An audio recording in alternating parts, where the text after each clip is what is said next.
Salut, c'est Goutard et bienvenue pour un blog vidéo où on va parler de Games Workshop et plus précisément d'un petit onglet qui est caché dans Plus.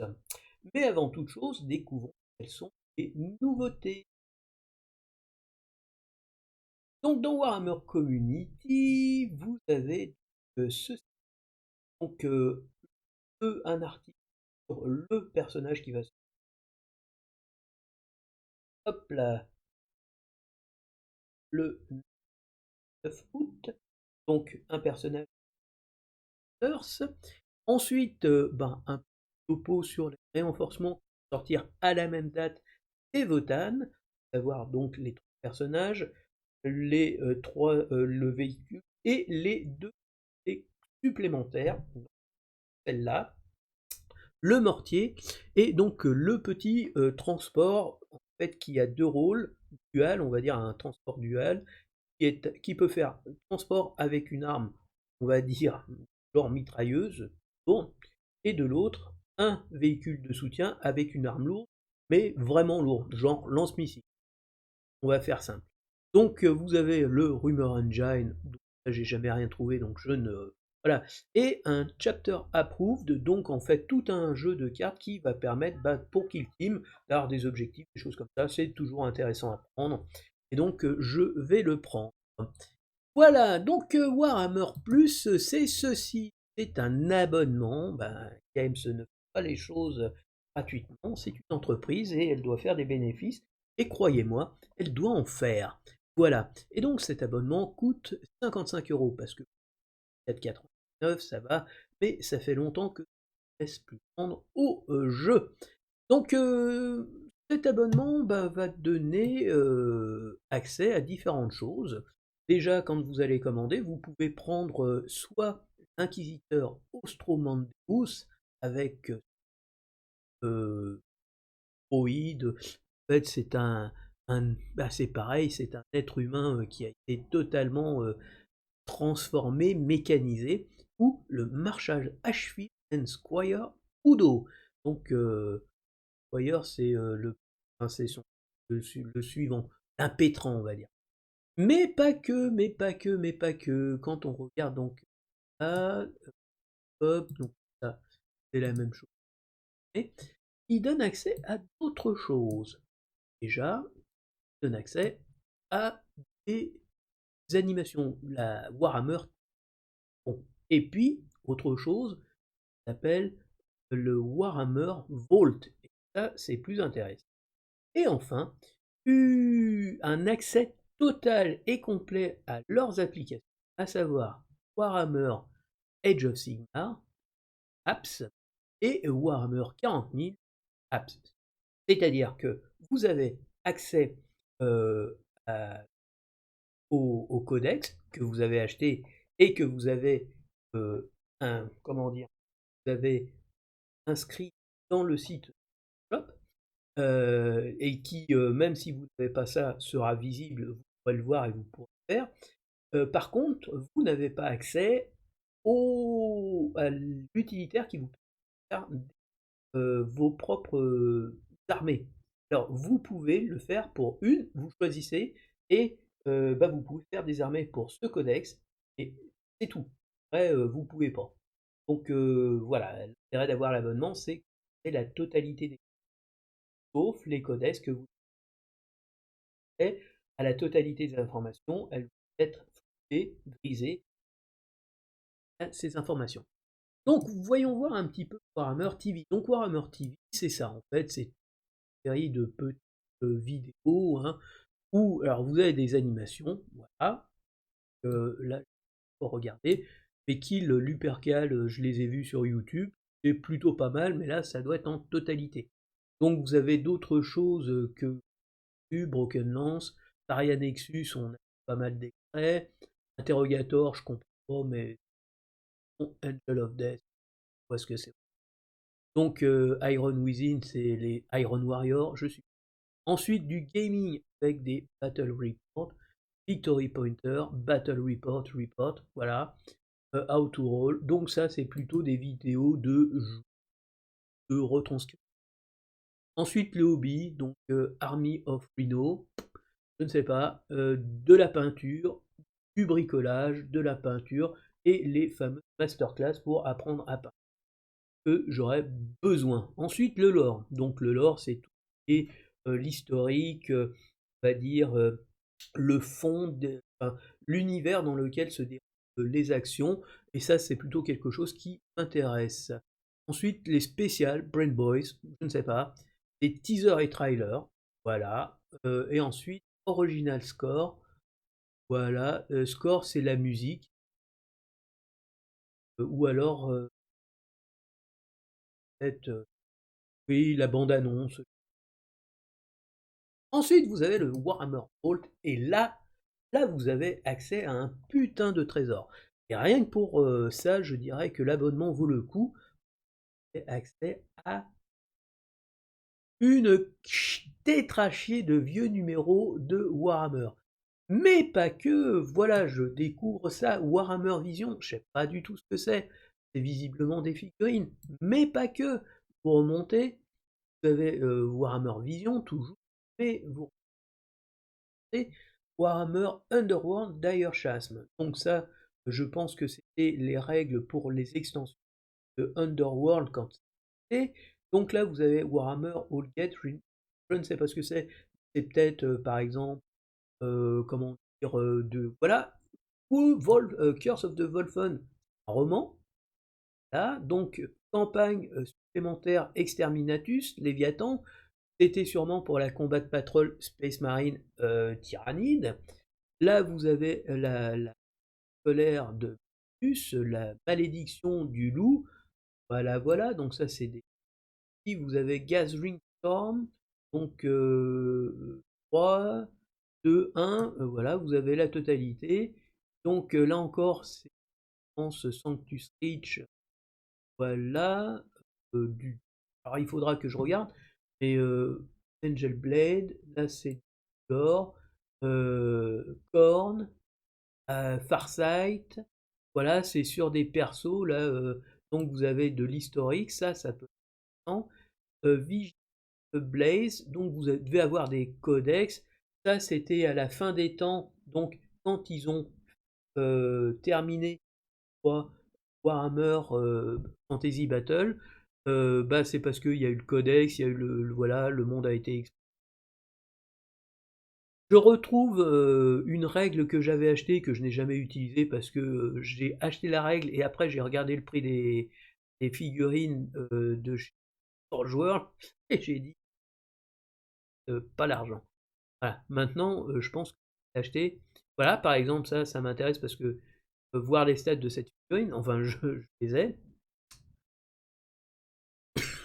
Pardon. Donc, vous avez encore du Wider, du Wider, du White Dwarf. Voilà, voilà. Inquisitor. Ah, ça, c'est un jeu de rôle. C'est la règle de. C'est la règle d'Inquisition. Voilà. Et c'est une règle que j'ai joué un petit peu. Mais je dois toujours avoir le bouquin. Le Eyes of the Terror, voilà. Alors je sais pas si c'est le Codex en entier. Donc vous avez plein de choses. Vision of Heresy, là encore, Psychic Awakening, Paria, c'est Paria Nexus. Donc c'est peut-être tous les extensions, les descriptions pour certains personnages. Donc lui, ça m'intéresse. Là, c'est notre gâteux des Tech Marines, là. Voilà, là c'est carrément le volume 9 d'Imperial Armour, donc ça veut dire que vous pouvez consulter des vieux modèles. Voilà, moi j'en peux en avoir un, et vous avez voilà les grosses filles que vous pouviez acheter, je sais pas, ça existe toujours, et donc toujours du White Dwarf, Be'lakor, Morathi, Kragnos pour Warhammer, Age of Sigmar. Il y a il y a énormément de choses. Voilà, des romans, voilà, ici, Son of Skirmish, voilà. Donc là, bon, la Kill Team, là c'est du Warcry, je crois. Donc c'est vraiment phénoménal la somme de vous avez dedans encore du Warhammer Underworld, d'ailleurs Chasm, voilà, Age of Sigmar. Je pense que c'est quand il y a un changement des campagnes de fin d'action, voilà, Léviathan. Je pense que là, c'est des compléments de campagne pour la boîte Léviathan, qui est donc Pandorak, Damnos, des Warzones. Donc c'est sûrement des zones de combat. Voir. Imperius Vigil Days, Guidebook, First Shadow of Hammerhead. Donc c'est sûrement des règles. Enfin, on retrouve un peu tout là. C'est pouf, il y a tellement de choses. Là, l'œil de la terreur, ça par contre, je l'ai eu. C'est le codex Space Marine du chaos. Putain, je suis revenu sur le truc là. Enfin bref, énormément de choses. Et vraiment très très intéressant. Donc voilà. Et enfin, la dernière chose, donc, bah, je peux pas vous montrer parce que c'est sur la tablette, c'est le truc. Donc je vais voir. Hop là, qu'est-ce qui se passe? Euh, donc je ne suis pas connecté. Euh, ah bah non, si.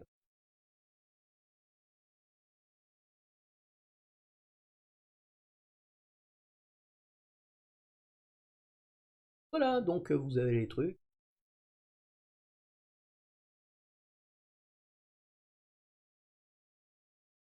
Voilà. Donc par contre, je pense que c'est compliqué. Et donc, ben, j'arrive à insérer la petite partie, si j'arrive à copier ça sur la tête, bah, on va passer à la conclusion. On se retrouve tout de suite. Voilà, donc je fais une capture d'écran, j'espère que voilà, donc en fait vous avez les références, donc le codex Adeptas Sororitas, je l'ai, donc a priori toutes les informations sont disponibles. Voilà. Voilà, on va pas s'attarder, mais la chose la plus intéressante, c'est ceci. Voilà. Donc on peut créer des choses. On va créer un truc complètement con. La nouvelle Combat Patrol, euh, non pas des Space Marine, Ligue de Votan. Voilà. Donc on va faire une incursion. On s'en fout de toute façon. C'est juste un test. Ok. Donc voilà. Outbound Create Army. Voilà. Donc 1000 points. Un caractère, donc c'est un Einhir champion. Voilà. Donc hop, il est Warlord. On va juste vraiment faire, on va pas se casser les bonbons. On va juste le mettre comme ça. Donc Battle Line, il n'y a que les Erskine Warriors. Voilà. Donc il faut appuyer sur plus, ça ira mieux. Euh, voilà. Ensuite, vous avez. Il n'y a pas de transport. Other datasheet. Donc, il y a les Ctonians, non, il y a les Ainir, il y en a 5. Et puis, il y a les Brokir, il y en a 3. Voilà. Donc, 390 points. Donc, ce qu'il faut regarder ensuite, c'est que, voilà, vous avez les enhancements. Donc, voilà. Vous avez les Wargear options. Donc on va prendre ça. Vous voyez qu'il y a une erreur ici. Là. Hop, vous avez une erreur. Donc là, on va modifier. On va retirer le Masshammer. Ensuite, vous avez le Wavefield Crest. Donc vous allez le retirer au profit du Teleport Crest. Voilà, pour pouvoir se téléporter. Et bah, vous allez mettre 25, je ne sais pas à quoi ça correspond. Voilà, on a ça, 85 points. Hop, on revient en arrière. Et donc on a 415 points d'armée avec la deuxième combat de patrol si on met ce petit amélioration. Voilà, alors sur chaque truc on peut faire des modifications. On a un commandant. La conclusion. Donc, est-ce un abonnement qui vaut le coup de répondre de but en blanc, puisque l'abonnement, je viens juste de le prendre et que pour j'ai vu le contenu de Warhammer Vault, c'est-à-dire tous ces livres, tous ces anciens codex, des romans, pas mal d'ouvrages sur le lore, sur les vieilles figurines. C'est bon, intéressant pour celui qui aime justement un peu l'environnement du jeu auquel il s'adonne, et c'est mon cas, donc c'est sûrement quelque chose qui va beaucoup m'intéresser. La partie la moins intéressante, ou celle qui se passera, on va dire, le plus rapidement, c'est tout ce qui est, entre guillemets, Warhammer TV. Bon, offre quelque chose, mais comme je vous l'ai dit, moi j'ai eu l'occasion de temps en temps sur, comment dire, sur YouTube de voir Hammer and Bolter. La qualité du dessin me fait vraiment penser à des vieilleries que j'ai vues quand j'étais enfant. C'est pas un compliment. Donc, bon, c'est mitigé. Par contre, j'avoue que tout ce qui concerne cette application qui permet de conserver, elle est quand même assez pratique parce que bah, j'ai pas trouvé équivalent sur une tablette, hein, et c'est pratique, oui, je le répète. Jusqu'à maintenant, j'utilise ALN, voilà. Donc là, je fais groupe de Space Marine. Là, j'essaye de faire ma liste d'armée pour mes ânes. Donc là, je vous montre un peu, hein, voilà. C'est voilà, c'est comment dire, les Imperial Fist. Donc c'est 2000 points. J'ai beaucoup de personnages, ma paire. Et bon, j'ai fait ça comme ça. Et de l'autre côté, voilà, vous avez ce genre de choses qui est en anglais, mais bon, j'avoue que là, c'est vraiment très détaillé. Et comme on dit, hein, on n'est jamais mieux servi. Vaut mieux s'adresser au bon Dieu qu'à ses saints. Et dans le cas présent, bah voilà, vous avez une corrélation, c'est-à-dire qu'il vérifie que tout soit dans l'ordre. Là, vous pouvez mettre, vous avez dit Space Marine, vous pouvez avoir 4 armes spéciales, ça va pas forcément le faire réagir. Ou si, il va peut-être y avoir une erreur là-dessus, mais sur d'autres, non. Voilà, notamment sur ALN, je crois.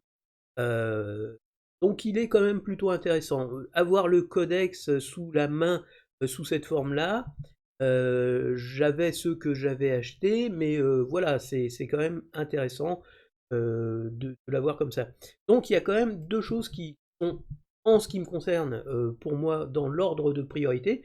C'est bah, finalement, c'est cette une petite application sur ma tablette qui permet effectivement de consulter les informations et de faire sa liste d'armées comme ça, par exemple, en se baladant, alors que là, vous allez avoir son micro. La deuxième chose que je mettrais sur un même pas niveau, hein, donc number one ex aequo, je dirais que c'est tout l'aspect lecture qui m'a vraiment l'air très très très imposant. Et je pense qu'avant d'avoir fait le tour de tout ce qui est à lire, on a largement, enfin j'ai largement de quoi y passer de nombreux mois, voire années. Alors, il y a le côté négatif, c'est en anglais.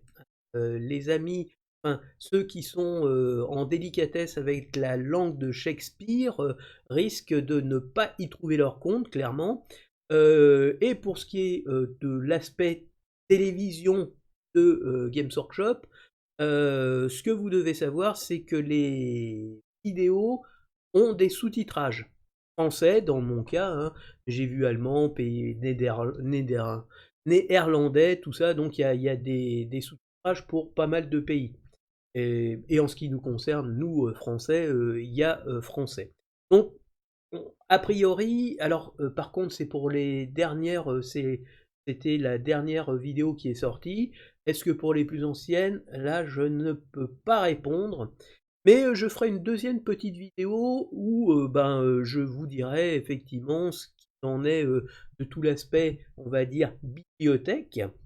Voilà, ce vrai trésor, et ils appellent ça un vault, et pour moi, oui, c'est vraiment un trésor, et c'est intéressant, et surtout si on peut au moins avoir un PDF, sauvegarder un PDF pour pas avoir à se connecter et pouvoir le consulter un peu hors ligne. Ça, c'est quand même important parce que, bah, notamment quand on veut voir créer un petit univers ou donner un peu chair à un univers ou développer certains aspects, notamment pour un jeu de rôle, il y a des ouvrages qui peuvent nourrir mon imagination, et si ce n'est que la mienne, et c'est celle des autres lecteurs. Donc oui, il y a beaucoup d'intérêt à mes yeux. Voilà, donc mon premier avis est plutôt positif. Alors après, bon, c'est 54 €, mais comme je vous dis, bon, moi je travaille dans une grosse boîte, on fait pas la charité, hein, et on est pas là pour, voilà, clairement. C'est du business, ils gagnent leur vie, ils la gagnent bien, tant mieux pour eux, hein. Ils sont en situation de quasi-monopole, même si on commence à avoir d'autres jeux, mais ils sont bien installés, ils sont très bien installés, et comme je le disais, vous avez Bolt Action dans le Deuxième Guerre mondiale qui est un petit peu dans cette cas de situation. Et ce qui est à remarquer, c'est que c'est toujours des entreprises anglo-saxonnes, anglaises, d'autres je crois c'est australienne ou Nouvelle-Zélande, mais voilà. C'est-à-dire qu'il y a aussi un public, c'est-à-dire qu'il y a des gens qui aiment la simulation militaire, dans un cas, et même chez Games Workshop, faut pas oublier que c'est parti d'une boîte qui faisait des simulations, hein. Alors voilà, d'abord du Donjon et Dragon, des figurines pour Donjon et Dragon. Ensuite, ils ont fait des jeux qui, entre guillemets, prendraient une autre dimension, ce que fait des fois Donjon et Dragon, c'est-à-dire simplement des guerres entre royaumes. Bah, eux, ils l'ont réalisé. On va dire Warhammer Fantasy Battle. C'était ça. C'était ni plus ni moins que des guerres entre des nains, des elfes, des chaos, des morts-vivants, des orques et tout le tralala. Voilà, mais c'était du wargame, c'était ça, c'était des socles carrés, c'était des unités qui étaient triangulaires, carrées, avec des rangs, un chef, un porte-drapeau qui faisait le moral. Il y avait un musicien, je me rappelle, mais c'était aussi pour une question. Bref, il y avait tout cet aspect-là. Mais non, c'est bien sympa. Moi, j'ai hâte de regarder certains bouquins que j'ai vus qui m'intéressent, et puis de retrouver un petit peu des White Dwarf que j'ai connus. J'ai cru en voir quelques-uns que j'ai dû feuilleter ou lire il y a bien, bien, bien longtemps. Donc oui, moi je suis plutôt satisfait. Bon, 55 €, il faut les sortir. Mais comme je le dis souvent, quand j'étais gamin, quand j'étais adolescent, jeune adolescent, j'adorais le jeu, enfin, voilà, je voulais acheter plein de choses, sauf que j'avais pas le pognon. Et maintenant, bon, donc pour 50 €, je m'en fous de dire. Et ça me fait plaisir de retrouver un petit peu ça, et c'est l'un des rares avantages de vieillir, c'est, tu pas le temps, mais enfin si tu as un boulot qui paye bien, ça te permet effectivement de pouvoir, te passer quelques petites, entre guillemets, «folies». Donc non, finalement, je regrette pas d'avoir investi du temps, et je vous dirai, dans, on va dire, à la fin, du mois d'août, là, j'aurai un petit peu de recul, je dirai si Walou, c'est tout pour aujourd'hui, à la prochaine. Ciao, ciao!